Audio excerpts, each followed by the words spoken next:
Paul is writing to the church in Rome. And in it, he says something that jumped off the page recently for me. In fact, it's not unusual for me to have several Bibles laid out as I'm studying and preparing. I like to see how the different theologians over the decades and centuries have unpacked the Holy Scriptures. One of the Bibles I love is the Message Bible.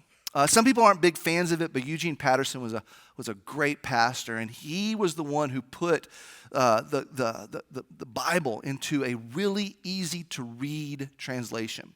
It's a very loose translation, but at the same time, it's based on the same principles that all the other Scripture is based on, translating the Greek and the Hebrew to something that today's day and age can understand. This isn't unusual. In fact, every translation of the Bible did this at some point in world history just to be able to give it to the people so that they could read it and understand it. So the Message Bible is definitely one of those Bibles that's laid open. And the way that he unpacked it, this portion of Romans, was something I thought would be really great for us as a church to talk about and in fact talk to our college students about. Now, there are teams in the room. And in these teams, I want you to know that you're going to pick up on some stuff today that are really big leadership principles. But I want you to know from the beginning, as leadership principles as they are most importantly from Scripture. And they cause us to lean into Jesus, and that's the goal of everybody in this room. We're not just given great ideas. We're not just given great little points. We're causing everyone to look at Scripture closely. And I'd like to take a look at it. Romans chapter 12, verse 1. Paul says this. So here's what I want you to do. Guys, here's what I want you to do. God helping you. Take your everyday, ordinary life. Your sleeping, eating, going to work, and walking around life. And place it before God as an offering. Embracing what God does for you is the best thing you can do for Him. Think about that for a minute. Embracing what God does for you is the best thing you can do for Him. You want to take the right step today? You want to take one step of faith, one step closer to God? Just embrace what He can do for you. Just start embracing His plan for you. But then He says this, and I love this. Check it out. There we go. Don't become so well adjusted in your culture. Don't be so well adjusted in your culture that you fit into it without even thinking. Instead, fix your attention on God. Yeah. You'll be changed from the inside out. And Paul uses this word culture, but he doesn't just use it once. He uses it twice. He says, readily recognize what He wants from you and quickly respond to it. Make a choice. Unlike the culture around you, always dragging you down to its level of immaturity, God brings the best out of you and develops well-formed maturity in you. Today, we're going to start talking about culture. And here's a question I have for you. You ready? What do you call a culture that agrees constantly? An agriculture. That was good. See, if you'd pay better, you'd get better jokes. I'm telling you right now. We're going to talk about culture. And culture, I don't know what you think about when you think of culture. Maybe you come from a community with culture. Maybe you have a family that has culture. But the culture that I'm looking at today is the kind of culture you live in, and whether it embraces the idea of living for God's plan or going against God's plan. We came to church today to talk about the culture. Do you live in fertile ground for the things of God? Do the people around you encourage you to seek God's best for your life? What's your family culture like? What's your community culture? Does your culture even make room for the things that God wants to do? And Paul says this, you should embrace it. You should embrace God's plan for your life. You should run after it. You should want it. But the question he says, or the answer he says, is you've got to get away from your culture. And he's meaning it in a negative sense. Your culture does not encourage you to live for God. But it could. if you just change your culture. And so today, I want to tell you, here's my point. The biggest point today is this. Culture is the most powerful factor in a community. Culture is the most powerful factor in a church. It really is. Have you guys ever gone to a church that just didn't have very good culture? I mean, it was just like you walked in the room and you're like, ain't nobody serving Jesus in this place. Everybody hates each other. They're mad about the carpet. They're mad about the pastor not wearing a buckle. They're mad about the music. And we clap too long. And the culture in the church is just like, ugh, it's awful. And churches have culture. But can I tell you this? Culture is the most important factor in a church. Yes, we've got Jesus, but do you know we can't even live for Jesus if we don't think about the culture we have? In an organization, how many of you have a job that you love? Don't answer. Don't answer. But it's just like, I love my job. It's so great. The culture there is great. And you know that things are productive there because the culture's great. If you're a part of a team that has a great culture, isn't it wonderful? But honestly, have you ever been a part of a team that had an awful culture and no one got along and nobody led and no one knew what the goal was and everybody just floated wherever they wanted to float? Today, we're going to start talking about culture because culture is the most powerful factor in an organization, in a family, in a team, in a church, wherever you want to apply it. The culture dictates the success or failure of what the goal is. Now, let me give you an idea. You know what culture is. You really do. Sometimes it's hard to define, but we all know what it is. We may not be able to tell you what it is, but we know that everyone's got it. Don't get me started on it again, okay? Let me show you something. Let me show you. Here's some great examples of culture. Is there a difference between Chick-fil-A and Kentucky Fried Chicken? It's a culture. It's a culture, but think about it. Both of them serve chicken and both of them are fast food restaurants. They do the very same thing. But can you instantly recognize the culture? Chick-fil-A. Hello, welcome. So glad you're here. What can I get you? It's my pleasure. Right? Am I right? Kentucky Fried Chicken. What do you want? It's chicken. It's fast food. But do you recognize there's a culture? Oh, for all the KFC people, I'm so sorry. Let's switch real quick. Go to the next one. Go to the next one. Is there a culture in Southwest Airlines or United? Yeah, I'm going to get in so much trouble for this. This is so much trouble. It gets people where they want to go. It's jets. It's stewardesses and pilots. But is there a difference between Southwest and United? I'm not saying which one's better. I'm just saying, is there a difference? Southwest Airlines. Well, howdy, y'all. Glad you're here. Well, you're not going to need your floating device because we're going from Midland to Oklahoma City. Y'all just kick back and relax. If there's anything we can get you, you just let us know. Right? Is that not Southwest Airlines? Yeah. United, sit down and shut up. Don't you even think about asking me anything? I don't care.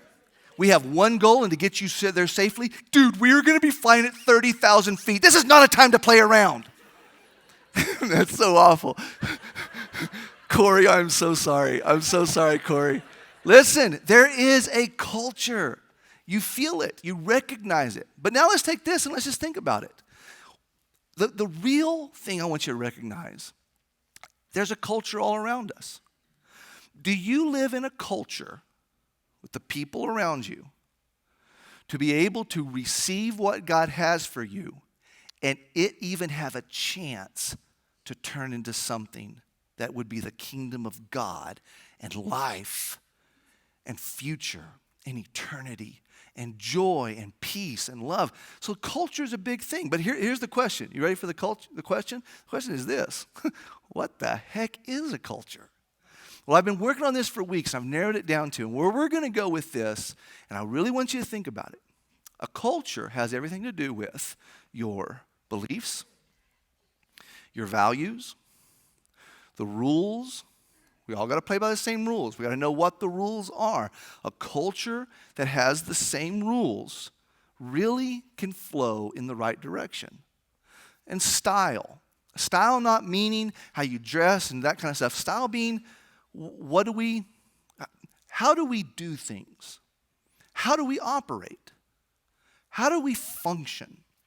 These 4 things are just a tip of the iceberg of all the ways that organizations and families and churches and teams can get to know their culture. But I will tell you this, your culture has everything to do with the success or the failure that you're going to experience.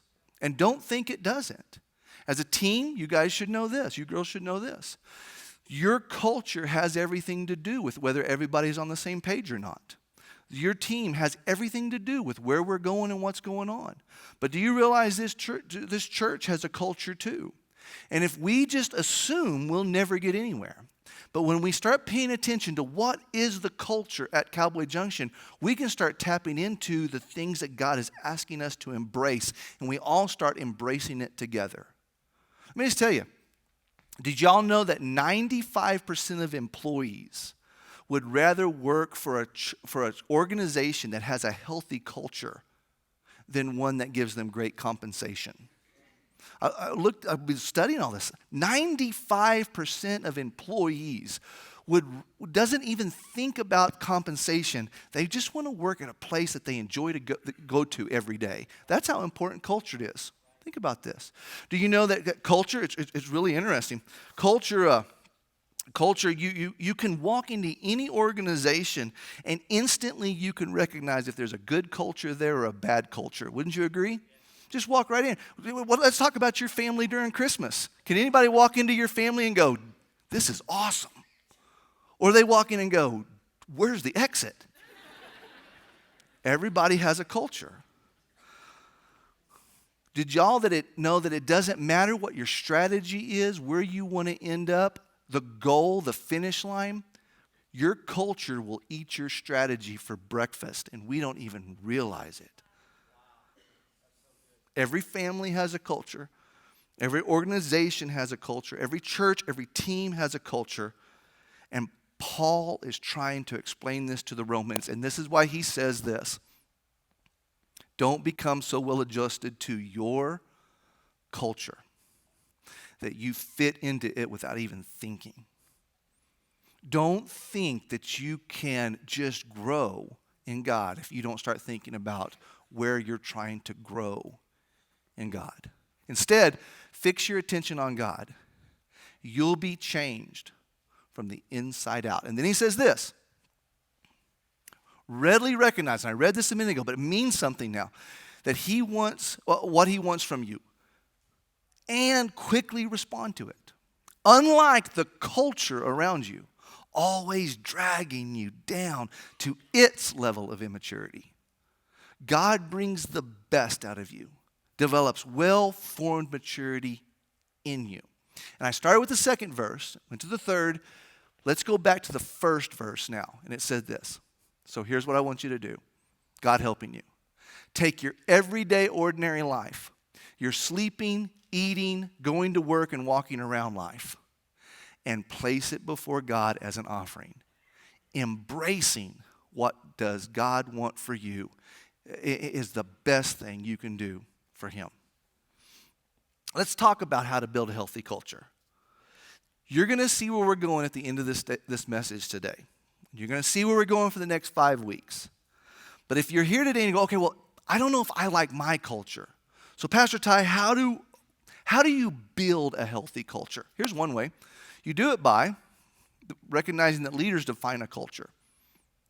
Who's leading the group? The leaders that are in your group are either walking into the room and everyone knows they're the leader. Everyone knows they're the boss. Without giving them a title, without making them in charge, without voting on it, everyone knows that's the leader. But if you recognize it, doesn't mean that they shouldn't be the loudest. They shouldn't be the boldest. They should actually be the one that sets the atmosphere and the culture in the room. And it goes for families too. It goes for churches too. Do you know that as a pastor, I can be theologically correct? Do you know that as a pastor, I can be prayed up?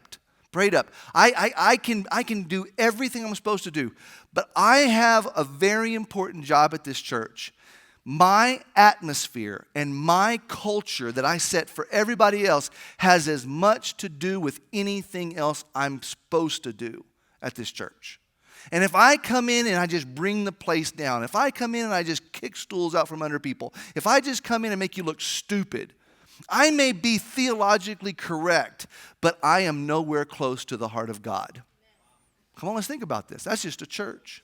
Parents, I want to turn to you and let you know that we're either the ones turned into our family and we're playing Rocky music when they wake up. Hey, that's a great way. You guys ought to know this. When you walk into the room, what theme song is leading the way? No, everybody's got an entrance song. I didn't know if y'all knew this or not.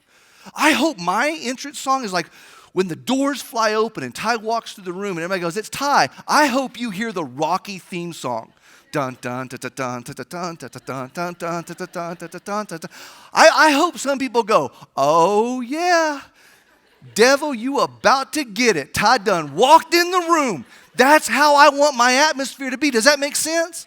But I've known people in their life where they walked in the room and you heard wah, wah, wah, wah.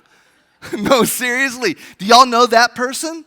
Don't say anything. You could be sitting by him right now. And can I turn to you and say, if you are a leader, and if you don't know if you are or not, every person in this room is leading. And if you go, "I don't lead anybody," do you lead yourself? And if you can lead yourself with dun dun dun dun dun dun dun dun, God can do it. God can do all things. God's not done with my life yet. God knows where I am at. God knows what's going on. Leaders are the one who define culture. And honestly, Paul's letter to Rome is trying to stir up these people. And the leaders are the people who define what we as a team tolerate, what we exhibit, what we inspect, and what we celebrate. Do y'all know how important celebration is as a leader? If you don't celebrate anything but you expect everything, you'll end up getting nothing. Let me tell you why celebrating things are such a big deal. Because whatever you celebrate is going to get repeated. When your kids do something right and you ignore it, you're like, "Well, I just expect it out of him." They'll never do it again. But when your kids do something right, even if you don't understand how big a deal it was, but you celebrate it, they will do it again, and they will do it again, and they will do it again, and they will do it again. Leaders, every leader in this room, every captain in this room, every pastor in this room, every teacher in this room, can I just turn and tell you, you can set the culture if you can start celebrating the things that's most important on the team. And Paul's saying, let go of the old culture and reach for the things that God has for you.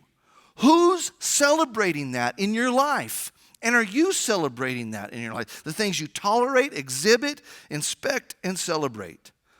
Another way we build a healthy culture is we recognize that sometimes we make mistakes. We make big mistakes. But can I tell you that this is why Scripture tells us that God can turn the things that were meant to destroy us for good. And this is what I want you to know.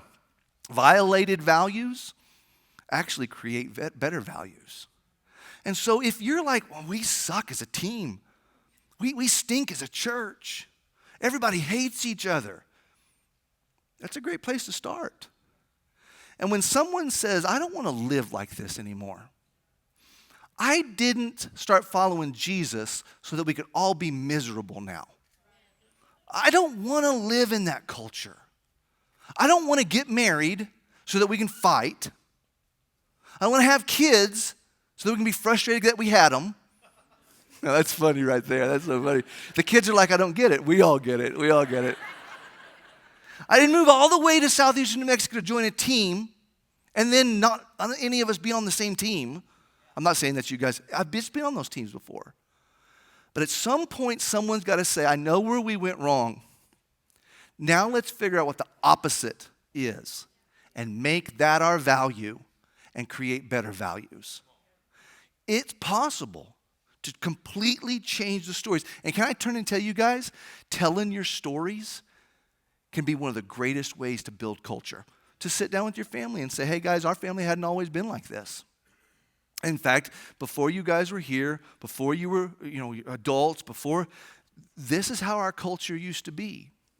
And we used to sit around, we all hated each other. And a long time ago, where we're at now, gosh, it's just great to be in our family. It's great to be in our team. It's great to be in our organization. But let me tell you how we got here. Stories are one of the best ways you can share with the next generation, the new team members, the new people on the organization, in the church. Sharing a story is the best way for them to catch the vision of why we do what we do in our families, in our organizations, in our churches, and our teams. There's a reason why I'm doing this. I know it sounds very motivational right now, but is this good? Yeah, I think it's good.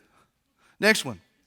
Your culture should be clear, concise, and compelling. It doesn't have to be long-winded. It doesn't have to be complicated.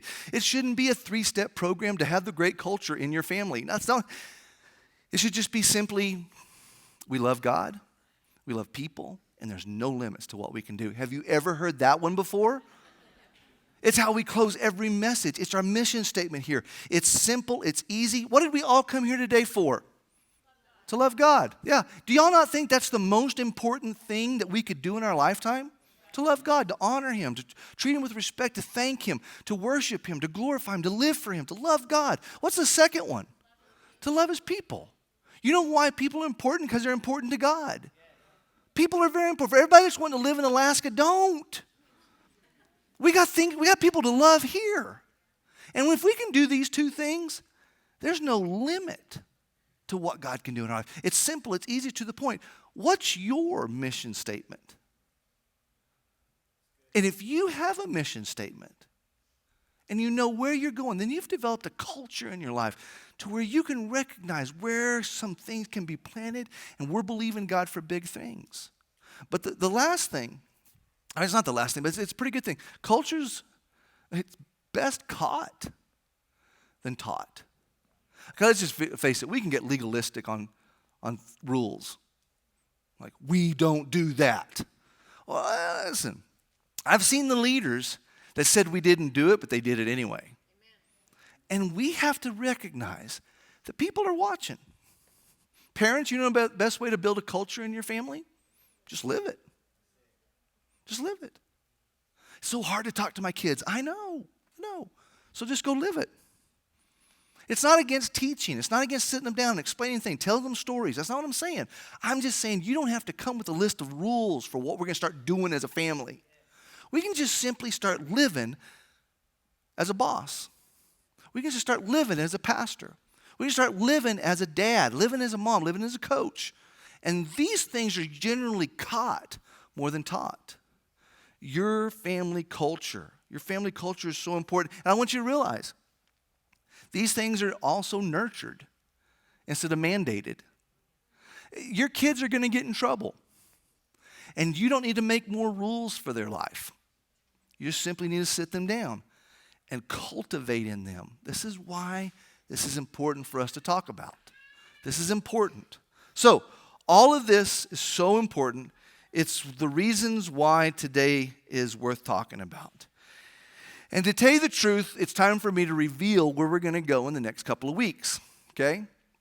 We're going to start a new series here at Cowboy Junction that I have wrestled, I have not liked it, I have loved it, I have hated it, I have gone back to it. We came up with, we knew it was time as a church to start talking about families, about marriage, about single life. We knew it was time to start talking about having kids and not having kids. What about everyone your kids have moved out, your kids have moved on? You know how hard it is to put a series together that talks to everybody represented in this church? It's tough. Until Romans chapter 12. And you know you can be a grandparent in this room, and you still influence the culture of your family. You could be a parent in this room, and no one handed you a parental manual. You just had kids, and now you don't know what to do with them. But when you begin to think about it, you didn't even know that there was a culture to live in. And here we're wanting to do things for God, and want to see our kids grow up and follow Jesus. But culture is a big thing.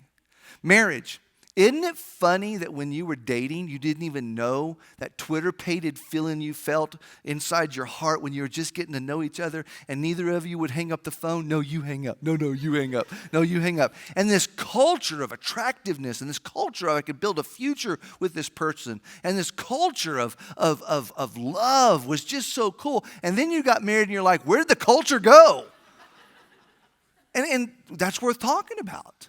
Does cultures die, or does cultures have to be cultivated? Does cultures have to be nourished? Does it have to change with the seasons? And marriage has a culture. But in talking all this, there's single people in the room that you live in a culture right now. And it may not be dictated by the people you're dating or seeing. It could be how you were raised and what you were taught. And someone might have convinced you of a culture that's completely different than God's best for your life. But what would it be like if we embraced God's vision for our life? But we have to ask, are we willing to let go of the old culture that he delivered us from? And then like a ton of bricks, like a firework going off, I was in my office and I thought, I know where we're going to go for the next couple weeks. We're going to talk about culture. And we're going to talk about family culture. And I just want to give you some whys real quick.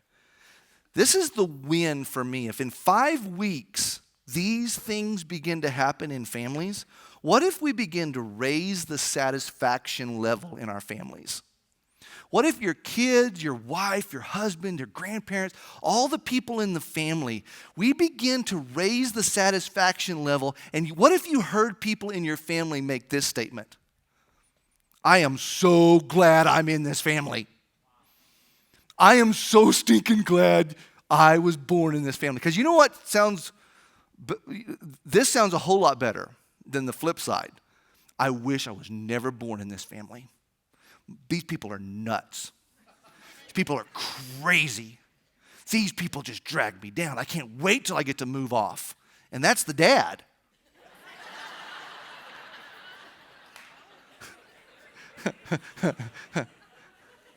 What if your kid came around the corner one day and said, Mom, I just want to let you know, I am so glad I'm born in this family.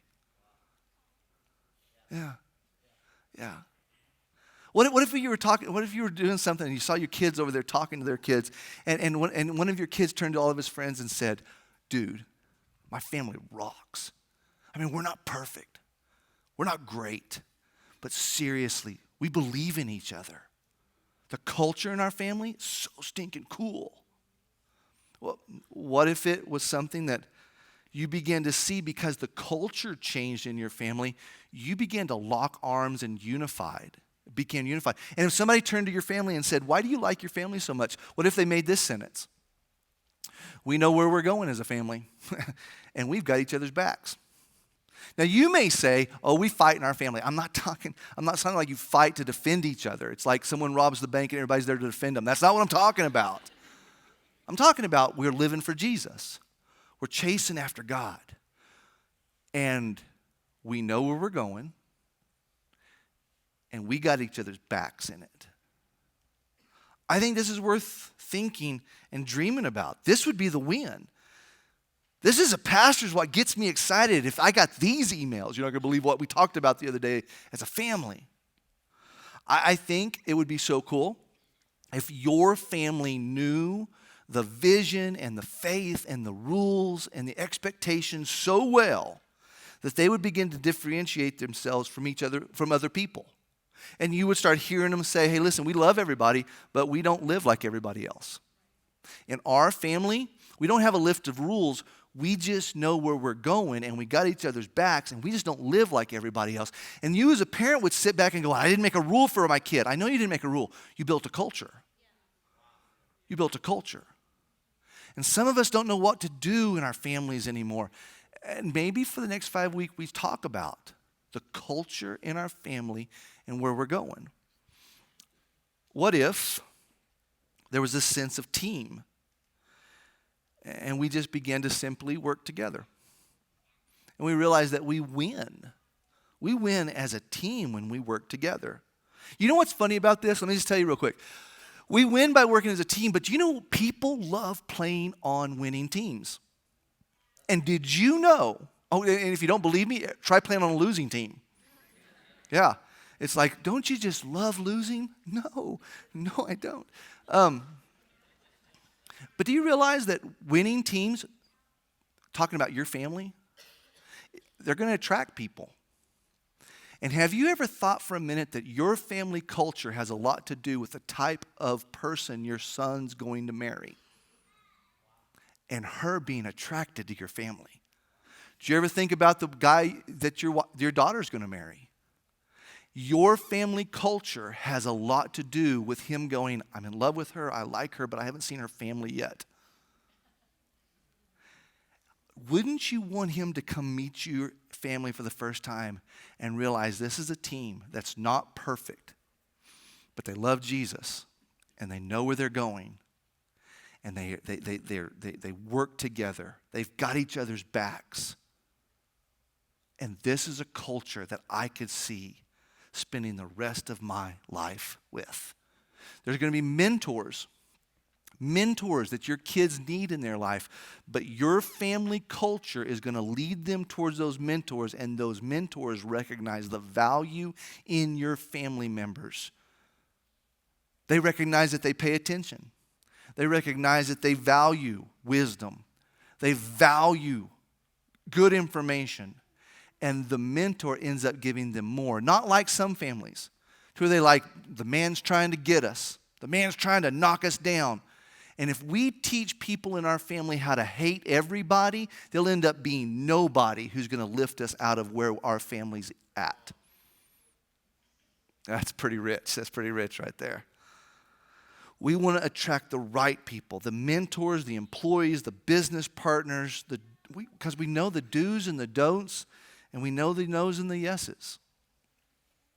One final thing, and I wrestled with doing this, and this is the last and final part of the message. This is the last thing I want you to think about.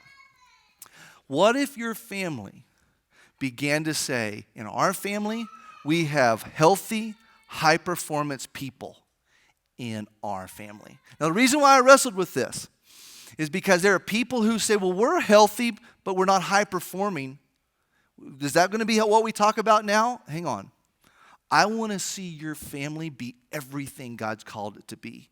And I think it can be healthy and high-performing in giftings and talents and abilities and faith. But you may be a high-performing family, but you're not a healthy, high-performing family. And these are the things we're going to talk about. Let me just give you a definition. Healthy means spiritually, emotionally, physically, and socially. But performing, this is how I defined it. Faith, God is going to call us to do things. And we want to be able to take the faith step to do the things God's called us to do and have a bunch of people behind us going, you can do it. You can do it. Talents. There are people with talents and abilities. And we want to train the people in our family that there are talents that God put in every one of us, and we don't want to cover those talents up. We want to let those talents soar. I don't know anything about music, but God's blessed you with music, so what can I do to help you with your talents? You're a writer. You're a preacher. You're athletic. There are talents. There's giftings. There's goals. There's relationships. And God has called the people in your family to be healthy and high-performing. And we're going to talk about that. This is our logo. Family culture. My role in leading the next generation. And this is where we're going to go for the next couple of weeks. For all the college students, I invite you to come back. Maybe being single. Some of you would go, I don't know about a family series. Are you kidding me? You know when the best time to work on your family culture is? When you're single. Ask the people who are in a room right now who are married and have kids and are now working on it. What if God began to stir in you the things that He's called you to do? Over the next couple of weeks, we're going to talk about the culture of identity. Who are you in God's kingdom? We're going to talk about the culture of dependency. How to fully believe that trusting God is the best thing for our whole family. The culture of honor. You can't believe the stories I'm going to tell on this. over the years growing up in southeast New Mexico had a big impact on my life. And the yes ma'ams and the no ma'ams and the yes sirs and the no sirs opened a door for me one day that I could have never opened them for myself. I was in a room with 6,000 pastors and did something that just seemed so culturally innocent that ended up being something that they said no one's doing that anymore. And it opened a door for me that I could have never opened on my own. And we're going to tell that story and talk about the culture of honor, the culture of purpose, that every person has a purpose given by God. And when we begin to stir up the giftings in those around us, we're going to see God's culture do some great things in our life.